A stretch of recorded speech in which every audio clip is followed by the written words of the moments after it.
They mocked her, tore her shirt, and laughed, until the commander froze, staring at the tattoo on her back, a mark no one alive was ever supposed to see.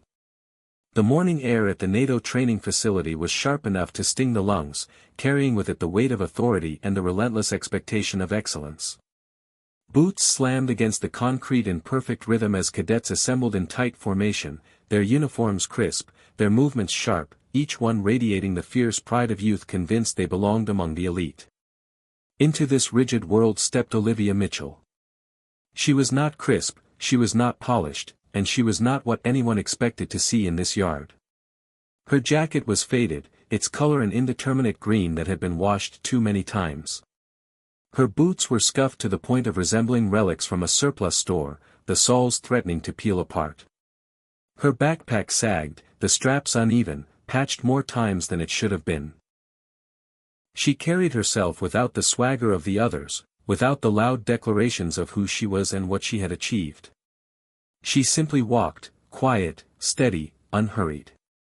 The effect was instant. Heads turned, whispers hissed down the line. A smirk tugged at the corner of Lance Morrison's mouth. Broad-shouldered, handsome in the way of men who had never been told no, Lance was the golden boy of the group, a man who thrived on dominance. He shoved forward, his shoulder colliding deliberately with Olivia's smaller frame. The impact jolted her, her boots scraping the concrete, but she didn't stumble. She didn't even look at him. She adjusted the strap of her bag with precise fingers and kept walking. Lance laughed loudly, a laugh designed to be heard. "What's this? Logistics sent us a maid." The cadets roared, their amusement bouncing off the steel and concrete around them. A different voice sliced through the chorus. Madison Brooks. Her blonde ponytail was tied tight, her uniform spotless, her grin sharper than a blade. "Seriously," she said, her tone dripping with false innocence. "Who let the janitor in? This isn't a soup kitchen." More laughter. More eyes turning, hungry for weakness. Olivia said nothing. She didn't even quicken her pace. She simply moved with that same measured calm, like none of it mattered, like she'd already decided how much of herself she would give them. And that was none. Captain Harrow emerged from the shadows of the barracks, his presence enough to silence even the loudest cadet. He was a mountain of a man, voice like rolling thunder, a predator scanning the herd for weakness. His gaze landed on Olivia. He frowned. "You," he barked, his tone snapping across the yard. "What's your deal? Supply crew get lost?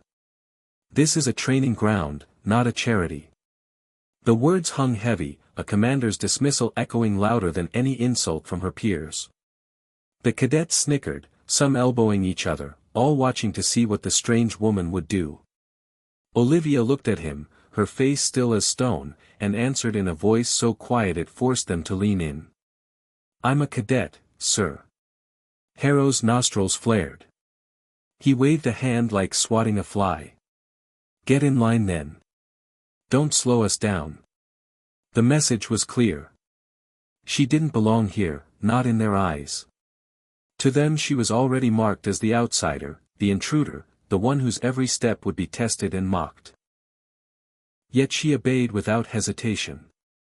She moved to the end of the formation, boots thudding softly, head held neither high nor bowed. Just, level. The other cadets exchanged smirks, muttered jokes under their breath. One whispered, "Wrong uniform, wrong face, wrong place." The word struck sharper than fists, but Olivia didn't react. Her silence was her armor. Her stillness unsettled in ways her tormentors didn't recognize. In that moment, standing at the back of the formation with her worn boots and her battered pack, she looked like nothing. Nothing to fear. Nothing to respect. Nothing to notice. And yet, in exactly 18 minutes, when torn fabric revealed what lay beneath, they would realize that nothing was the most dangerous thing they had ever ignored. For now, she was just Olivia Mitchell. A woman who looked out of place. A woman the others would laugh at. But the quiet in her eyes was not weakness. It was patience, cold and unyielding, the kind that waits for the moment the world shows its true face before revealing its own. The mess hall was a battlefield of a different kind. Not the kind where weapons clashed, but where ego and cruelty tested who could cut the deepest with words. The air buzzed with voices, trays clattering, cadets bragging about their high school championships or their family military legacies. Olivia entered quietly, her tray balanced in steady hands, her eyes scanning for an empty corner. She found one, sat down, and lowered her head, not hiding, just choosing not to feed the spectacle. Derek Chin saw his moment. Lean, cocky, always ready to play to an audience, he strutted over with his tray and dropped it on her table with a deliberate crash. Conversations quieted, heads turned. "Lost girl," he said, loud enough for half the hall to hear, "you sure you're not here to wash dishes? This ain't a soup kitchen." The laughter came instantly, harsh and cutting. Phones rose into the air, recording, ready to immortalize her humiliation. Olivia's fork paused halfway to her mouth. She lifted her eyes to Derek's face, her gaze steady, calm, unblinking. "I'm eating," she said simply, then took her bite as though he didn't exist. That calmness, that refusal to give him what he wanted, made his smirk tighten. He flicked her tray with 2 fingers. Mashed potatoes splattered across her shirt, sliding down in thick streaks. The room erupted with laughter, camera flashes capturing the moment. Olivia reached for a napkin, dabbed at her shirt with slow, methodical movements, then lifted her fork again. Her silence was louder than any insult. Her refusal to break made Derek's face twitch with irritation, but he walked away, satisfied he had won the round. The cadets roared, convinced she was beaten. But some of them noticed, though they wouldn't admit it, that the only thing broken was the illusion of her weakness. The next morning the sun was merciless, baking the dirt track where cadets ran in formation. Sweat dripped, lungs burned, and every step was a test of willpower. Olivia kept her breathing steady, her steps measured. Her shoelaces frayed and loose, forcing her to pause for seconds at a time to retie them with careful precision. Lance Morrison appeared at her side, his grin wide, his voice pitched to carry. "Yo, thrift store, your shoes giving up or is that just you?" Laughter rippled like a wave through the formation. Olivia didn't answer. She bent, retied her lace, and stood. Lance waited for her to rise, then slammed his shoulder into hers. She stumbled, her hands plunging into the mud, her knees sinking deep. The roar of cadet laughter followed her, some pointing, some clapping, all entertained by her misery. Lance leaned down, his tone dripping false concern. "What's that, Mitchell? Training to mop the floors? Or just warming up for janitor duty?" Olivia pushed herself up, wiped her palms against her pants, and resumed running. Not a word. Not a glance back. She simply rejoined formation, the mud drying on her hands, her face unreadable. The humiliation hung heavy in the air, but she refused to wear it. And that refusal was more unnerving than if she had shouted back. By the time they reached the forest for navigation drills, the cadets were buzzing with anticipation.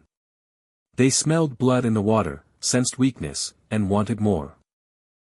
Olivia moved quietly among the trees, compass in hand, her steps silent against pine needles. Alone, efficient, focused. Kyle Martinez spotted her checking her map beneath a massive oak tree. Wiry, ambitious, desperate to prove himself to Lance, he saw her as the perfect target. "Hey, Dora the Explorer," he shouted, his voice cutting through the still forest. "Lost already? Picking flowers?" His friends circled, laughter sharp and cruel. Olivia folded her map carefully, tucking it into her hands as if it were made of glass. She turned to continue walking, but Kyle lunged forward, snatching it away. With theatrical flair he ripped it in half, the sound tearing through the forest like a gunshot. He tossed the pieces into the wind, grinning as his friends cheered.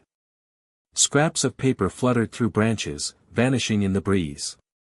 Olivia's eyes followed them for a moment, her face blank, her hands still. Then she looked at Kyle. Her voice was quiet, flat, without heat. "Hope you know your way back." She turned, walked past him, her pace unchanged, her composure unbroken. The laughter faltered for the first time, some of the cadets shifting uncomfortably. They had expected tears, rage, maybe even a fight. What they got instead was something harder to categorize: indifference. Kyle shouted after her, trying to reclaim the moment, but his voice cracked in the silence she left behind. Later, as the cadets regrouped, Madison leaned toward her friends, her voice sugar-coated with malice. "She's a quota case. That's all. She won't last a week." Olivia sat apart, tying her laces again, each knot precise, deliberate. Her lips pressed together, her eyes lowered, but her movements steady. For the first time since arriving, though, her hand paused for a heartbeat too long, like the words and insults were pressing against the edges of her restraint. A flicker, just a flicker, of something sharp behind her calm exterior. Then it was gone. She straightened, tied the knot, stood. When Lance swaggered past, smirking, waiting for her to react, Olivia raised her head and said 3 words. "I'm still here." The words were quiet. They weren't a shout, they weren't defiant on the surface, but they carried with them a weight that no one could explain. The laughter stopped, just for a second. Phones lowered. A hush passed through the group like a shadow. Then the noise returned, forced, louder than before, covering the unease her words had created. Olivia walked away, mud on her boots, shirt stained with potatoes, map gone to the wind. To the cadets, she was nothing. To the audience, she was something else entirely. A storm waiting, biding its time, her silence speaking louder than their cruelty. And if they had been paying attention, they might have recognized that storms don't announce themselves until the first lightning strike cuts the sky in two. The armory was supposed to be the great equalizer. Every cadet, no matter their background, was handed the same rifle and told to break it down, clean it, and reassemble it in under 2 minutes. The task was designed to strip away arrogance and expose who could handle pressure with steady hands. Most of them struggled. Pins stuck, bolts jammed, fingers fumbled with pieces that suddenly seemed too small to grip. Sweat ran down faces not from heat but from nerves as the seconds ticked by. Derek cursed when a spring shot out of his hands. Madison scraped by with 1 minute 59, her fingers trembling as she slammed the final piece into place. Lance finished faster, grinning at his messy 1 minute 43, lifting his chin like he had conquered Everest. Then Olivia stepped forward.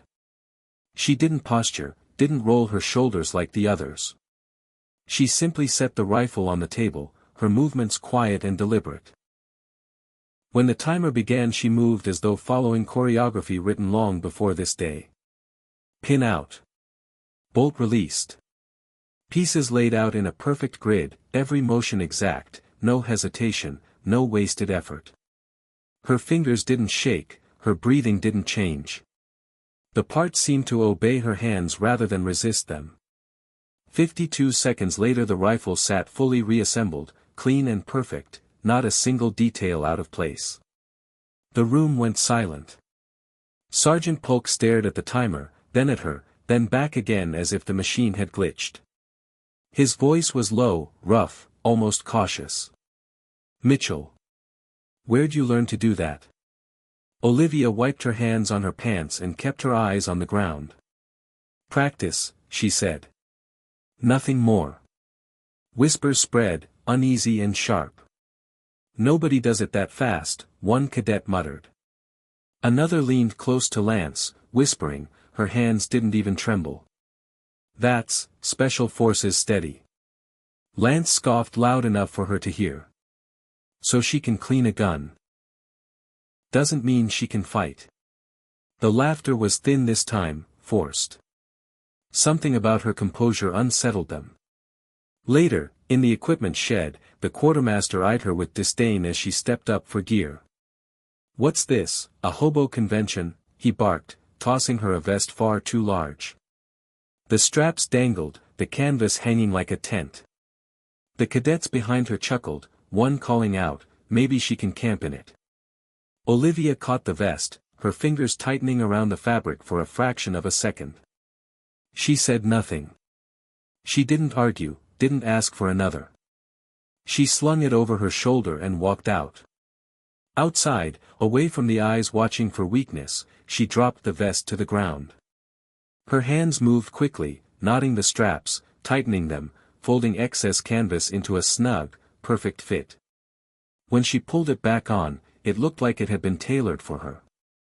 A few knots and adjustments, and what had been a humiliation was now precision gear. She moved on as if nothing had happened. That night on the training field, while others boasted of their families or flexed for attention, Olivia sat on the grass, tying her shoelaces again. Each knot neat, exact. She wasn't showing off. She wasn't trying to prove anything. She simply existed in her quiet precision, and some of the cadets were starting to notice. Elena Rodriguez had been watching. Quiet herself, thoughtful, she saw what others missed. She walked past Olivia as the group broke for rest, her steps casual, her eyes darting around to make sure no one was paying attention. She slipped a folded map into Olivia's bag, her voice a whisper only she could hear. "You'll need this." Olivia looked at her, eyes steady. She gave a single nod and tucked the map away. It was the first act of kindness since she had arrived. Her expression didn't change, but for a brief second, something flickered in her gaze, something human, almost soft. Elena walked away before anyone could notice. The whispers grew louder in the following hours. How does she know all that? Where's she from? Why is she here? No one had answers, and Olivia offered none. She just tied her shoelaces again, the small ritual that seemed to steady her, as if every knot sealed her silence tighter. To most, she still looked like nothing. Plain face. Muddy boots. A vest tied together with knots. But those who had watched her hands at the rifle table knew better. They had seen the impossible precision, the absence of nerves, the way she transformed humiliation into efficiency. They didn't have a word for it yet, but the question had already taken root. Who was Olivia Mitchell? The night drill was designed to break even the strongest cadets. Flares lit the sky, casting harsh light across the training field as smoke grenades hissed and instructors barked orders meant to confuse. Cadets scrambled to set up defensive perimeters, their hands fumbling with ropes and barriers in the chaos. Olivia worked alone, her fingers steady as she tied knots in the mud, her movements calm despite the simulated explosions echoing around them. Marcus Webb saw her in the corner of his eye. Stocky, loud, always performing for the others, he smirked as he walked over, tugged her rope free, and tossed it into the dirt. "Oops," he said with exaggerated sweetness, loud enough for others to hear. "Guess you're not cut out for this." Laughter flared, flashlights flickered toward them. Olivia bent down, retrieved the rope, and began again. Her hands moved with the same patience as before, knot by knot, as if his interference hadn't happened. Marcus wasn't satisfied. He kicked a clump of mud onto her hands, smearing grime across the rope and her skin. "Keep trying, princess," he sneered. "Maybe you'll finish by sunrise." The cadets roared, some recording the scene, their shadows jerking on the ground as if mocking her. Olivia froze for just a moment, her hands caked in dirt, her eyes lifting to his face. Her voice was quiet, but sharp enough to slice through the noise. "You done?" Marcus blinked, surprised, then laughed it off and turned away. Olivia went back to work, finishing the barrier in seconds, precise despite the filth. When the drill ended, Marcus discovered his own barrier had collapsed during the exercise, costing his squad valuable points. No one said a word, but Elena, watching from the sidelines, allowed herself the faintest smile. The next day in the canteen the cruelty sharpened. Olivia arrived late, the line already empty, trays cleared, nothing left but scraps. She sat anyway, water in her cup, her tray bare. Across the room Madison spotted her. Tall, smug, her blonde ponytail swinging, she sauntered over with her entourage in tow. She dropped a half-eaten apple onto Olivia's empty tray, her voice syrupy with mock pity. "Can't have you starving, right? You need your strength for, what exactly? Carrying our bags?" Her friends howled, phones already raised to capture the humiliation. Olivia looked at the apple, then at Madison. She picked it up, took a slow, deliberate bite and chewed. The smirk on Madison's face faltered. She had expected anger, tears, some reaction she could mock. Instead she was met with calm defiance, a refusal to break. Olivia finished the apple, core and all, then set the tray aside. As she stood to leave, her shoulder brushed Madison's ever so slightly. Madison stumbled back half a step, rattled in front of her own audience. The laughter that followed sounded hollow, strained, forced. That night in the barracks the noise of the day fell away, replaced by the hum of lights and the muffled snores of exhausted cadets. Olivia sat on her narrow bunk, her back straight, her hands resting on a worn photograph pulled from her bag. The edges were creased, faded from years of being touched, folded, hidden. It showed a younger version of herself standing beside a man in a black tactical jacket, his face deliberately blurred, his posture radiating authority.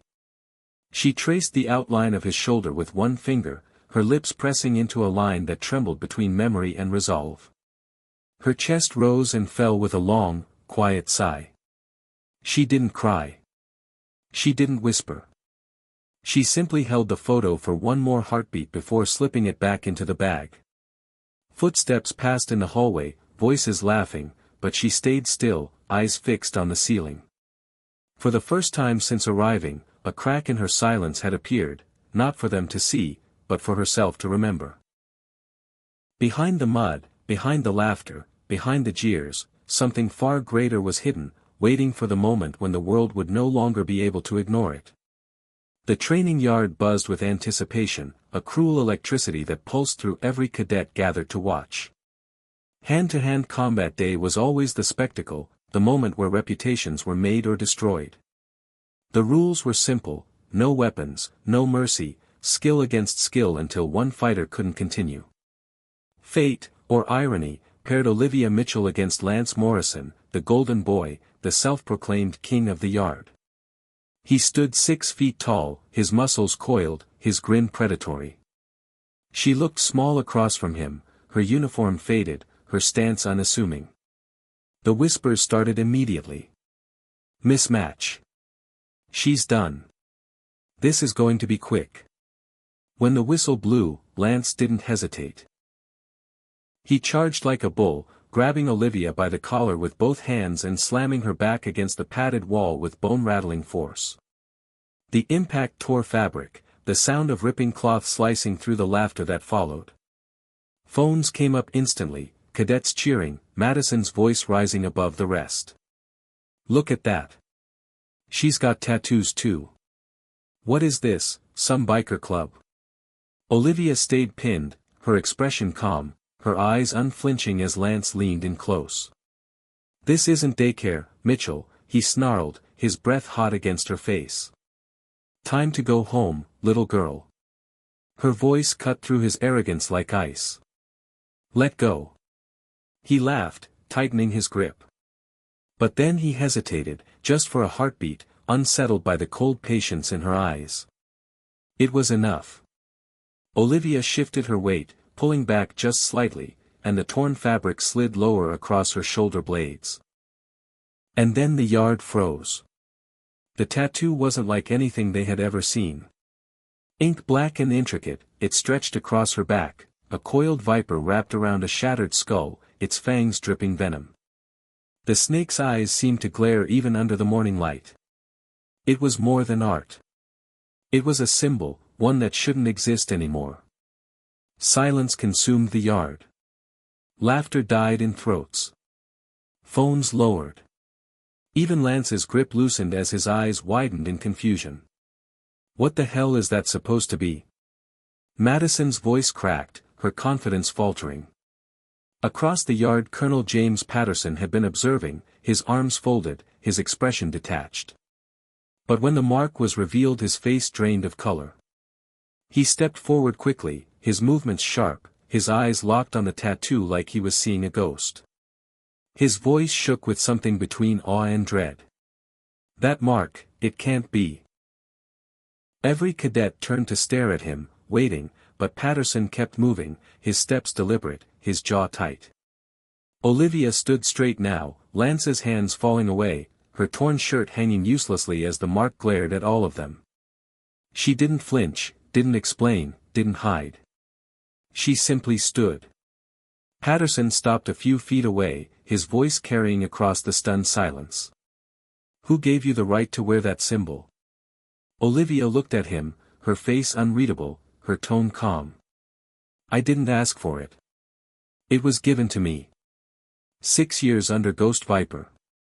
The name hit the cadets like a shockwave. Derek's face went pale, Madison's phone slipped from her fingers and clattered to the ground. Even Lance stumbled back, his bravado crumbling. Ghost Viper.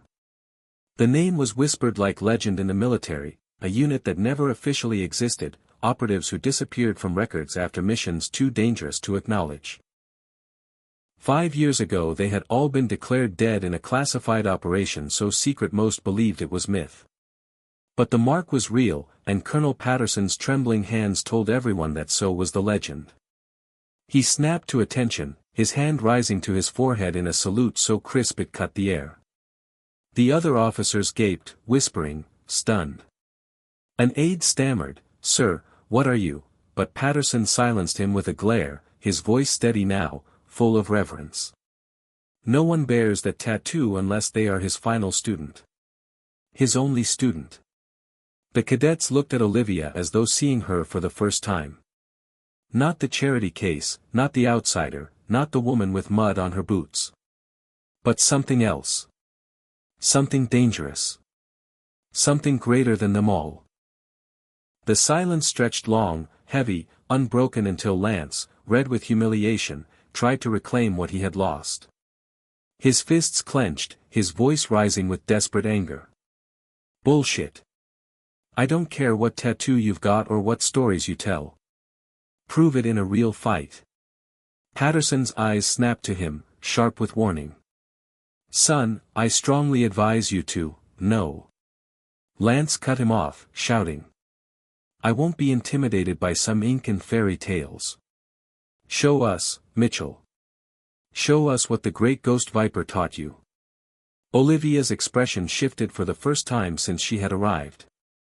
The blank calm melted into something colder, sharper. She tilted her head, eyes narrowing just enough to make everyone nearby feel the weight of the storm that was coming. Her voice was quiet, almost bored, but it carried across the yard. "If that's what you want." And in that moment, with the symbol of a dead legend burning into their minds and the air thick with anticipation, the cadets realized the laughter had ended for good.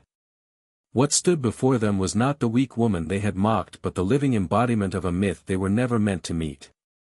The yard was still locked in silence when Lance roared and lunged, his pride too swollen to back down. He swung a heavy right hand, the kind of punch that could rattle bones if it landed, but Olivia wasn't there when it came. She slid just beyond its reach, her movements fluid, effortless, as if she had been waiting for this exact mistake.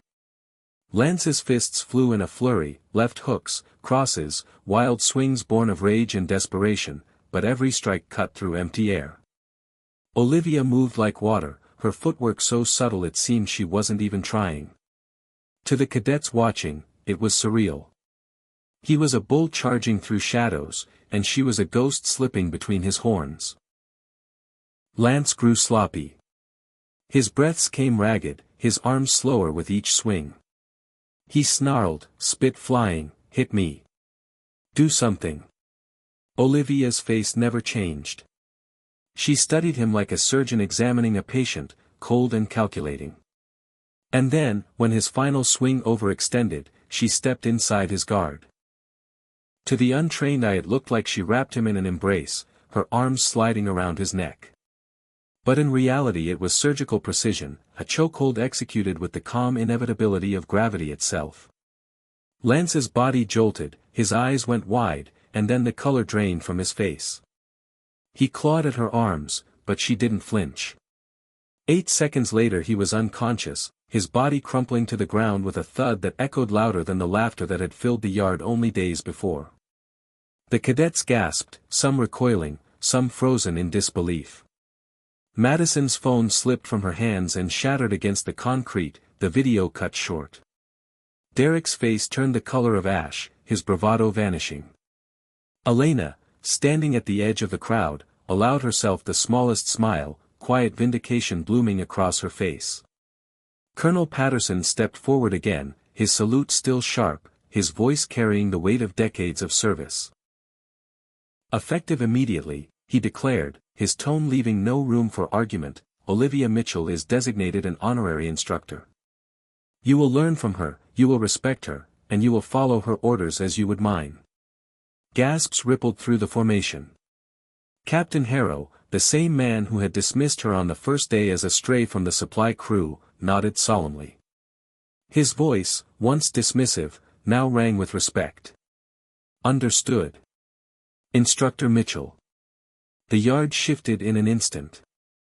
The cadets who had mocked her stepped back, their eyes lowered, their earlier laughter turned to silence and shame.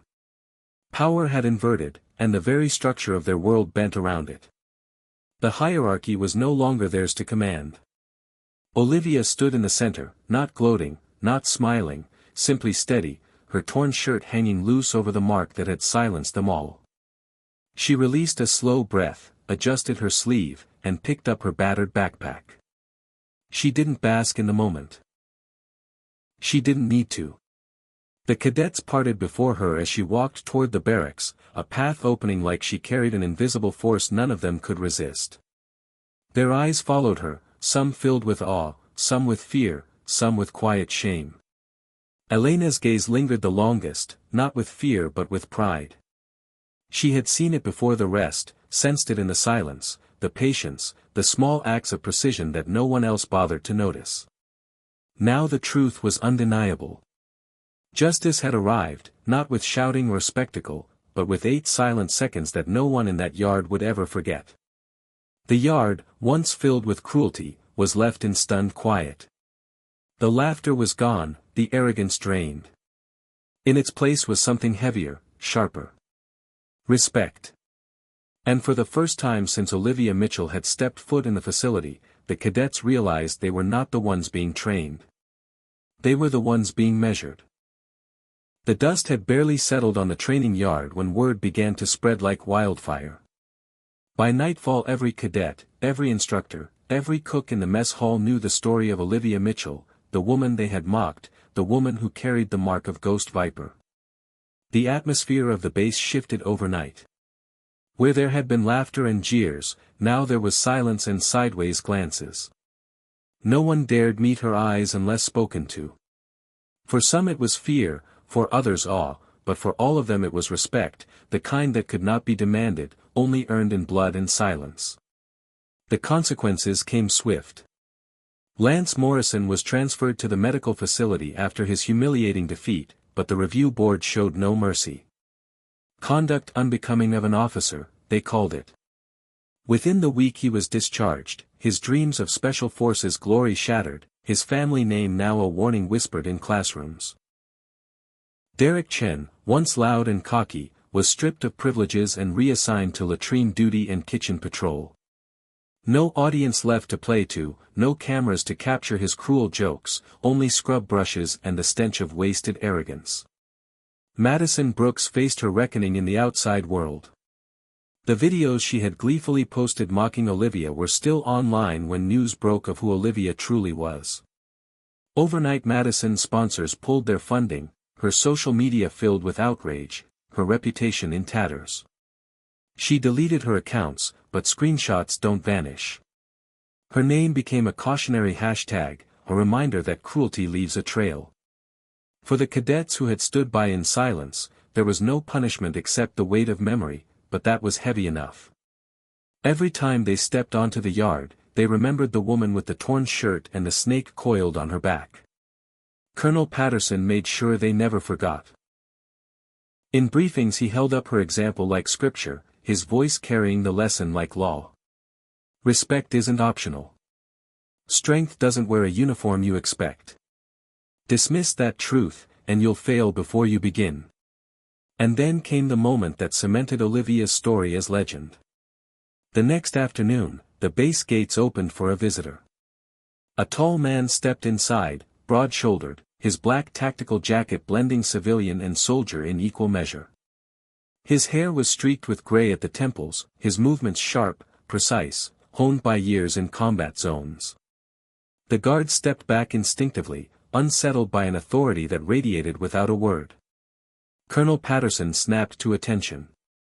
"General Thomas Reed," he announced. Every cadet turned, whispers rising, only to fall silent when Reed's eyes found Olivia.